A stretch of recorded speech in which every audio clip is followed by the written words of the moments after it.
সবাইকে অনেক অনেক সালাম আর অনেক অভিনন্দন। আপনারা সবাই আজকে আসছেন আমাদের এই প্রিমিয়ার শোতে। যুক্ত হওয়ার ঘটনাটা হচ্ছে যে বিঞ্জকে অনেক ধন্যবাদ জানাচ্ছি। আজকে বিঞ্জই প্রথম এই ব্রিজটা তৈরি করে দিয়েছে। আর রায়হান রাফি তো আমার অনেক পছন্দের একজন ডিরেক্টর।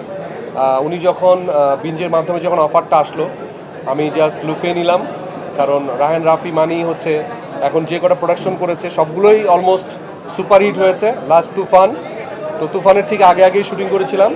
সো এইভাবেই আসলে যুক্ত হওয়া, এভাবেই শুটিং শুরু করা। মানে আমি আসলে এইরকমভাবে কখনো অভিনয়ই করিনি আসলে, মানে এইভাবে নিজেকে লুক চেঞ্জ করে কখনোই করা হয়নি বা ডিরেক্টর ওইভাবে ভাবেনি।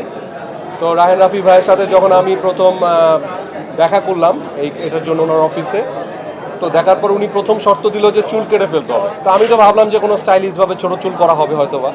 তো সেইভাবে আমি বললাম যে ঠিক আছে, অসুবিধা নেই, আপনি একদিন সময় নেন, আপনি আমাকে জানান চুল ছোটো করবেন কিনা। তো আমি বললাম যে আমি আজকে ডিসিশন দিলাম আমি আপনার সাথে কাজটা করতে চাই। তো ফাইনালি উনি শুধু 10-15 দিন শুধু আমার সাথে খায় আর ঘুরে আর আড্ডা মারে। আমি বুঝলাম না ভাই, আপনি কি আসলে কাজটা করবেন আমার সাথে? তো ফাইনালি যেদিন লুক টেস্টের যে ব্যাপারগুলো হলো, চুল তো যেভাবে কাটলাম, আমি কাটার পর বললো না ভাই আপনাকে আরও বেশি ভালো লাগছে। তারপরে আমার ঘ্যাচ ঘ্যাচ করে চুল একদম, আপনারা দেখবেন একটু পরে, একদম যাচ্ছে তাই করে ফেলেছে চুলের।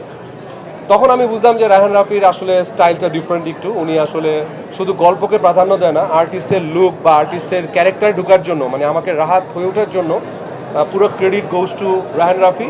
উনি অনেক সাপোর্ট করেছেন যে এইভাবে করতে হবে, ক্যারেক্টারের ঢোকাটা অনেক ইম্পর্টেন্ট ছিল।